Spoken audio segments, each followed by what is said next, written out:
Instagram ini dinobatkan sebagai media sosial yang paling sering digunakan untuk melakukan perundungan atau bullying secara online. Video bullying atau perundungan yang dilakukan oleh sejumlah remaja putri di bawah umur di Cilacap, Jawa Tengah viral di Assalamualaikum warahmatullahi wabarakatuh. Halo teman-teman, apa kabar semuanya? Semoga kita dalam keadaan sehat dan tetap semangat menjalani aktivitas sehari-hari. Pada kesempatan kali ini, saya akan membahas sebuah fenomena yang semakin sering kita temui di era digital, yaitu cyberbullying, saat jempol menjadi senjata. Meskipun beberapa kasus yang ditampilkan bukan kasus terbaru, cyberbullying bukanlah masalah yang telah berakhir. Hingga saat ini, perundungan di dunia maya masih terus terjadi dan semakin marak di berbagai media sosial.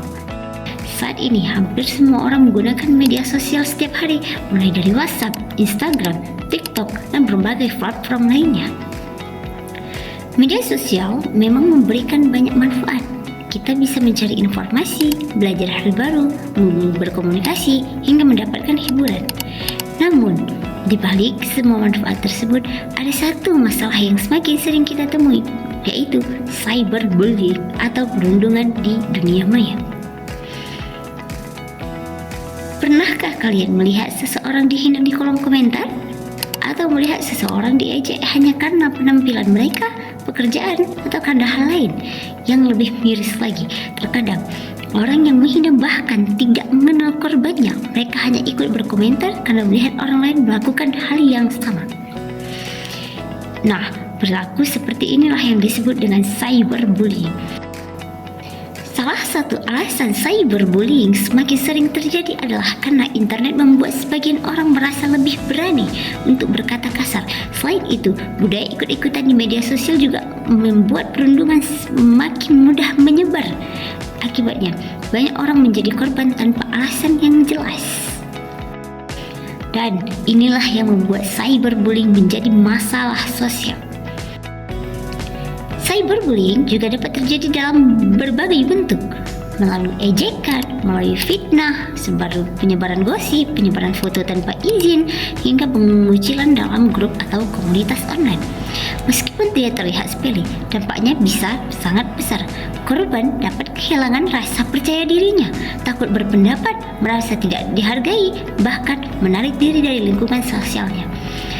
Karena itu, cyberbullying tidak boleh dianggap sebagai hal yang biasa. Lalu, siapa yang bisa menjadi korban cyberbullying? Jawabannya adalah siapa saja. Anak-anak, remaja, maupun orang dewasa. Namun, beberapa penelitian menunjukkan bahwa remaja termasuk kelompok yang cukup rentan mengalami cyberbullying. Hal ini karena remaja merupakan pengguna media sosial yang sangat aktif. Mereka menggunakan media sosial untuk berkomunikasi, mengikuti tren, mencari hiburan, hingga mengekspresikan diri mereka. Semakin sering seseorang menggunakan media sosial, maka semakin besar pula peluang untuk menemukan komentar negatif atau bahkan menjadi korban cyberbullying. Lalu, bagaimana sih cara mencegah cyberbullying? Pertama, kita harus berpikir sebelum berkomentar. Yang kedua, jangan mudah ikut-ikutan menghina orang lain. Yang ketiga, periksa kebenaran informasi sebelum menyebarkannya. Keempat, gunakan media sosial untuk hal-hal yang positif. Berikan dukungan kepada orang lain dan sebarkan hal yang bermanfaat. Teman-teman, teknologi akan terus berkembang dan media sosial akan terus menjadi bagian dari kehidupan kita. Karena itu, kita perlu perbaiki bukan teknologinya. Yang perlu kita perbaiki itu adalah cara kita menggunakan teknologinya. Mari menggunakan media sosial untuk menyebarkan kebaikan, saling menghargai, dan menciptakan lingkungan digital yang lebih aman.